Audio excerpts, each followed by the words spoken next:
నాగార్జున ప్రభుత్వ కళాశాల నల్లగొండ తెలుగు విభాగం జిజ్ఞాస 2025 మా అంశం బంగారు తెలంగాణం. తెలుగు భాషకు ఉన్న 4 మాండలికాల్లో ఒకటిగా పరిగణింపబడుతున్న తెలంగాణ మాండలికం ఎన్నో దశాబ్దాలుగా తెలంగాణ ఇతర ప్రజల చేత అనేక కారణాల వలన హీనీకరింపబడి ఏలన చేయబడుతుంది. నాజూకు భాష కాదని, అనాగరిక భాష అని చిన్నచూపు చూడబడుతుంది. కొన్ని దశాబ్దాలైతే సినిమాల్లో రౌడీలకు, విలన్లకు, పని మనుషులకు, పోకిరి బ్యాచ్కు ప్రత్యేకించి తెలంగాణ మాండలికాన్ని వాడి హాస్యాన్ని పిండుకునేవారు. కానీ నిజానికి తెలుగు భాష యొక్క సాంప్రదాయం, ప్రాచీన రూపం స్పష్టంగా తెలంగాణ తెలుగు భాషలోనే చూడగలుగుతాం. తెలంగాణ సామాన్య ప్రజల దైనందిన ప్రసంగంలో సాంప్రదాయం, ప్రాచీనత కలిగిన పదాలు, పదబంధాలు ఇక్కడి సాహితీ గ్రంథాలలో గ్రహించదగిన పెద్ద సంఖ్యలో ఉన్నాయంటే అతిశయోక్తి కాదు. ఈ పదాలు, పదబంధాలు ఇప్పటికీ దాదాపుగా ఒక భాగంగా మిగిలి ఉన్నాయి. అయితే అవి దాదాపుగా 7 శతాబ్దాల పాటు తెలంగాణ తెలుగు ప్రాంతం నుండి వేరుగా ఉండటం వలన వాడుకలో లేకుండా పోయాయి. ఈ సాంప్రదాయ పదాలను కొనసాగించడమే కాకుండా తెలంగాణ తెలుగు ఉర్దూ, టర్కిష్, పర్షియన్ మరియు అరబిక్ భాషలతో ప్రభావితమై ఒక వినూత్న సంకరీకరణ భాషగా రూపొందింది. ఆ కారణంగానే తెలంగాణ తెలుగు తన స్వంత ప్రత్యేక ఇడియం, సింటాక్స్ మరియు విభక్తి నమూనాలను అభివృద్ధి చేసుకుంది. దీని వలన తెలుగు మాట్లాడే ఇతర వారి నుండి ఎన్నో దూషణలను ఎదుర్కొంది. ఈ పరిస్థితిని అమెరికన్ ఇంగ్లీష్తో పోల్చి చెప్పవచ్చు. అమెరికన్లు కూడా ఎన్నో శతాబ్దాల పాటు ఇదే విధమైన భాషాపరమైన వివక్షను ఎదుర్కొన్నారు. 1620లలో ఇంగ్లాండ్ నుండి అమెరికాకు వలసపోయిన వాళ్ళు షేక్స్పియర్ మరియు కింగ్ జేమ్స్ బైబిల్ ఇంగ్లీష్ భాషను తమ వెంట తీసుకువెళ్లారు. అయినప్పటికీ బ్రిటిష్ వారి నుండి ఎన్నో అవమానాలకు గురయ్యారు.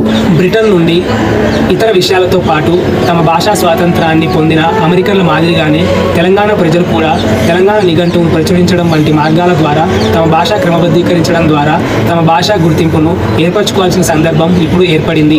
ఆ కళ సాకారం అయితే నిజంగానే బంగారు తెలంగాణ ఏర్పడుతుంది. తెలుసుకున్నాం. తెలంగాణ భాష ఒక మాండలికం కాదు, అదొక ప్రత్యేకమైన భాష. దాని పేరు తెలంగాణ.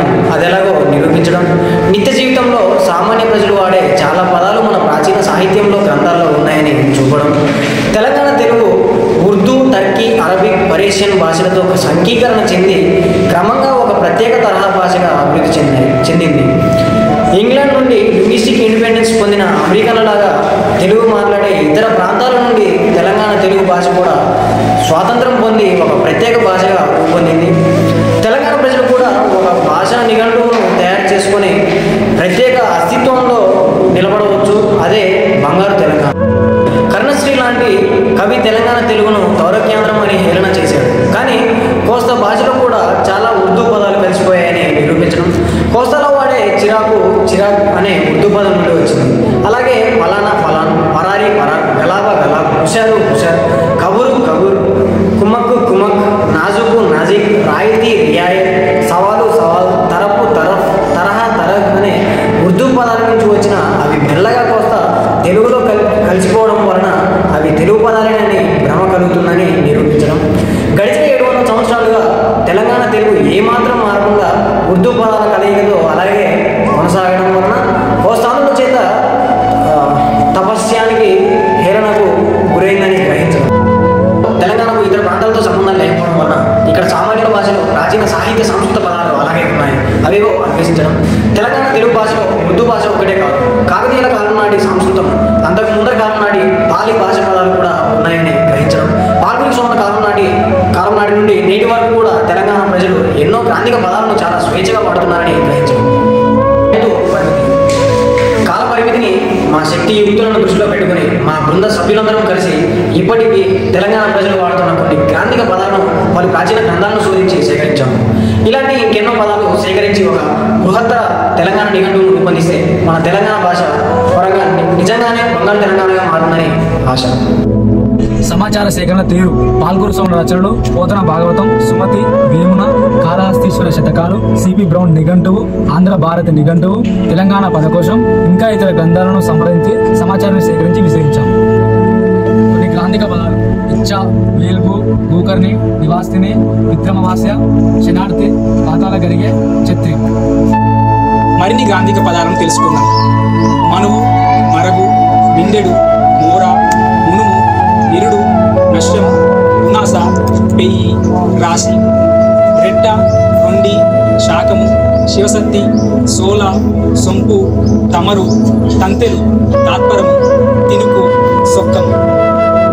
బంగారు తెలంగాణ ప్రాంతం ప్రాచీన సంస్కృత పదాలకు ఒక బంగారు గని లాంటిది. అంతేకాదు ఇదొక లాజిస్టిక్ ప్యారడైజ్. ప్రాచీన కాలం నుంచి గ్రామాల్లో ప్రదర్శింపబడుతున్న హరికథలు, నాటకాలు ఈ సంస్కృత పదాలకు ప్రజలకు మౌఖికంగా అందిస్తూ వస్తున్నాయి. ఇవే క్రమంగా ప్రజల నిత్య వ్యవహారంలో చోటు చేసుకున్నాయి. అమెరికా, తెలంగాణ.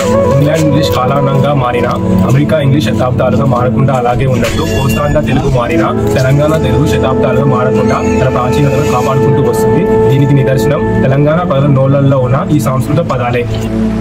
తెలంగాణ ప్రజలు ఏ అడ్డంకులు లేకుండా ప్రకృతి చాలా దగ్గరగా జీవిస్తారు. తెలంగాణ భాషలో ఆదిమకాలం నాటి తాజాదనం నిండి ఉంది. అయినప్పటికీ కోస్తాంధ్రుల చేత హీనమైన భాషగా, నీచమైన భాషగా, అనాగరిక భాషగా చూడబడింది. తెలంగాణ ప్రజలు తమ భాష యొక్క వారసత్వాన్ని చాలా గర్వంగా చెప్పుకోవాలి. తెలంగాణకి ప్రత్యేకమైన ఇతర భాషా రూపాలను అన్వేషించి సరికొత్త నిఘంటువును రూపొందించుకోవాలి. తమ భాషే సంస్కారవంతమైన భాష అని చెప్పుకుంటున్న కోస్తాంధ్రులకు ఇదొక సమాధానం నిలుస్తుంది. 1934లో వెలువడిన గోల్కొండ కౌల సంచికలాగా ఇప్పుడు తెలంగాణ సమగ్ర తెలంగాణ నిఘంటువు ఏర్పడితే కోస్తాంధ్రుల నోళ్ళు మూతపడతాయి. తెలంగాణ తెలుగు సర్కార్ జిల్లాల వారి ప్రామాణిక భాషకు మానడం కాదు. తెలంగాణకు ప్రత్యేకమైన రాజకీయ, చారిత్రక, సాంస్కృతిక కారణాల వలన, ప్రత్యేక ఉచ్చారణ పరిణామం వలన చెందిన ప్రత్యేక భాషగా పరివర్తనం చెందింది. ప్రాచీన కాలం నుండి ఒక్కటిగా ఉన్న ద్రావిడ భాష 3000 ఏళ్ల క్రితమే ఉత్తర ద్రావిడ, మధ్య ద్రావిడ భాషగా చీలిపోయింది. మధ్య ద్రావిడ భాష మళ్ళీ 23 భాషలుగా విభజింపబడింది. అందులో తెలుగు భాష ఒకటి. అమెరికా స్ఫూర్తితో ఇప్పుడు తెలుగు భాష కోస్తాంధ్ర భాషగా, తెలంగాణ తెలుగు భాషగా విభజన పొందాల్సి ఉన్నది. అలా విడిపోయిన తెలంగాణ భాషనే అమెరికా ఇంగ్లీష్ లాగా తెలంగాణ తెలుగు లేదా తెలంగాణ మన పేరుతో పిలుద్దాం. అప్పుడు భాష పరంగా బంగారు తెలంగాణ ఏర్పడుతుంది. ప్రొఫెసర్ ముత్తపల్లి రాజేశ్వర్ గారికి ధన్యవాదాలు.